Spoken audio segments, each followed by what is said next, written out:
ayant un savoir supérieur à celui de l'humanité. Non, je refuse. Bon, voilà. C'est clair, non, c'est clair. Je refuse complètement une telle idée. Moi, je dis qu'on ne peut pas comprendre l'idée du Dieu dans la Bible sans cette hypothèse. Pour moi, c'est du paganisme. Comment ? Pour moi, c'est du paganisme. D'accord, mais non, mais tu assumes. Cela dit, ça te résout pas ton problème. Si tu refuses, d'abord, premièrement, tu n'expliques pas pourquoi. Donc, sur ce point-là, moi, je dis au contraire, c'est la seule explication concevable. Eh bien, si c'est la seule, je vis sans explication et je vis très bien comme ça. Oui, mais très bien. Non, je peux vivre sans explication. Oui. Ah oui, d'accord. Ah oui. Bon, oui, on peut dire ça aussi.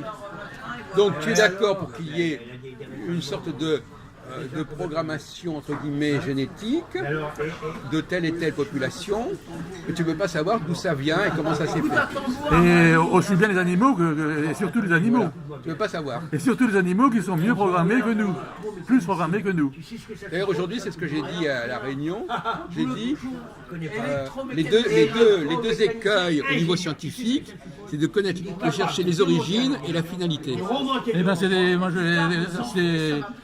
tout à fait ça. Je veux dire, la science ne s'occupe pas des origines et ne s'occupe pas des finalités. C'est ce que j'ai dit textuellement cet après-midi.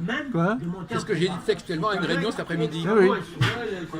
En disant qu'il fallait rester dans le juste milieu, que le mieux est l'ennemi du bien, Ouais. et que vouloir aller au-delà de certaines observations des choses pour rechercher les origines et la finalité, c'était le mieux qui est l'ennemi du bien. Oui, donc c'est excessif. Voilà. S'occuper des origines ou de la finalité, c'est excessif. Voilà, c'est ça. Il vaut mieux rester entre les deux et puis regarder comment ça se passe, etc. quoi.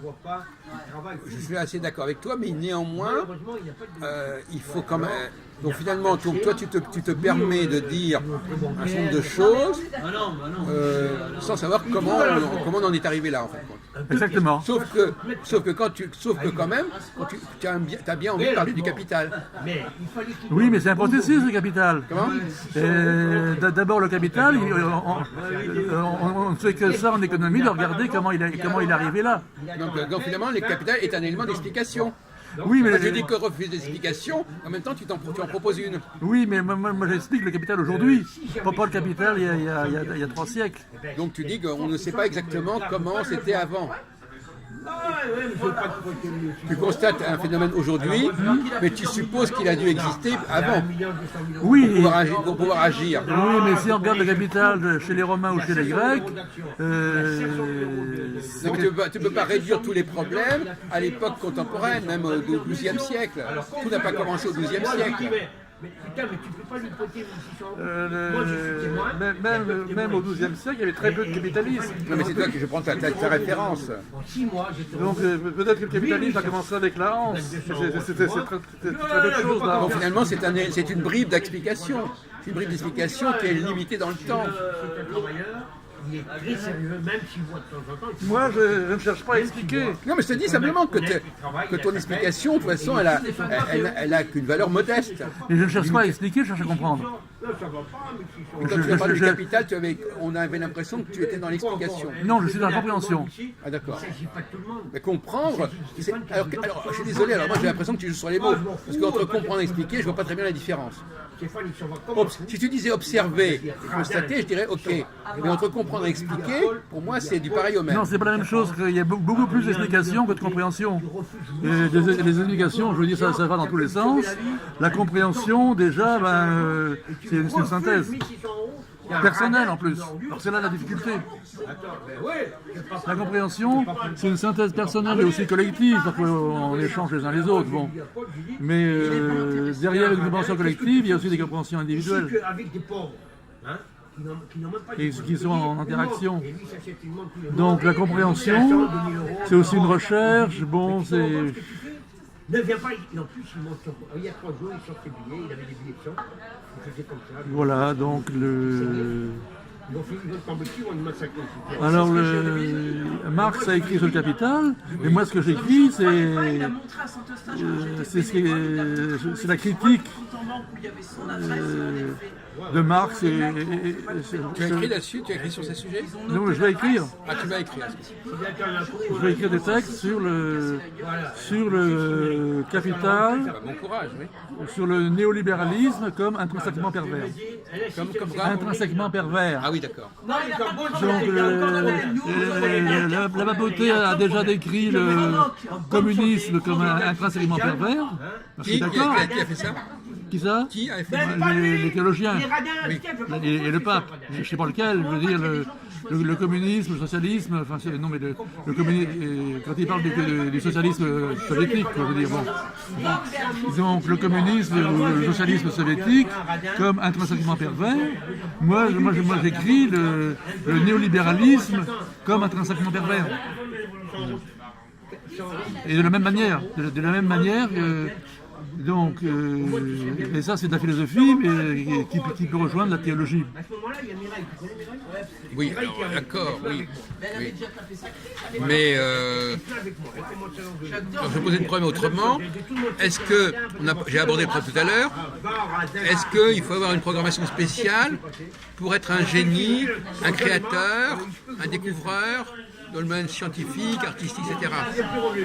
Ouais, est-ce que c'est pas déjà le propre d'une caste particulière, une caste supérieure, qui est dotée de talents particuliers, qu'on a ou qu'on n'a pas? On retombe dans la question de la grâce et des dons qu'on a reçus ou pas.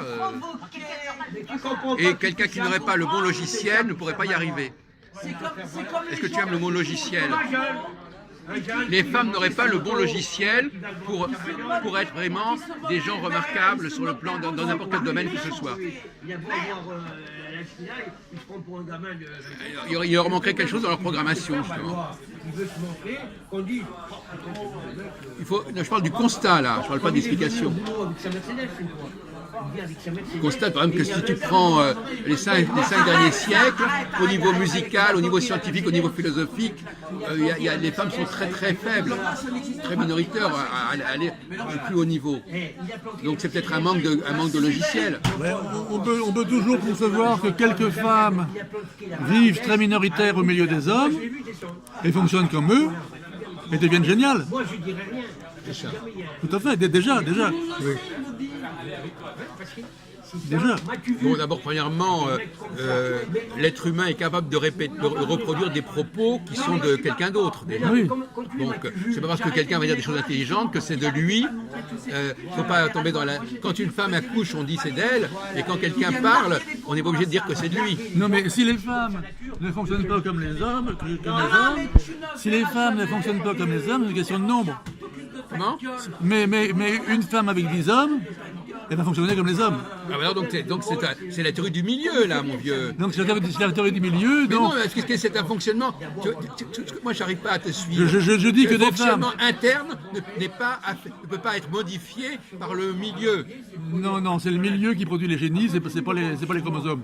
Ah bon, ben voilà, donc tu es complètement en contradiction avec la théorie de la programmation et de la nouvelle alliance. Mais quel est le Non, mais quel est le défaut? On est programmé pour une autre programmation. Oui. Les deux. Là, vraiment, là, c'est le pompon, là. Non. C'est vraiment le pompon. Non, on est programmé pour n'importe quelle programmation, donc on peut programmer des femmes en hommes et des hommes en femmes, il n'y a pas de problème. Oui, d'accord. Ouais. Là, tu gardes cette opinion pour toi. Non.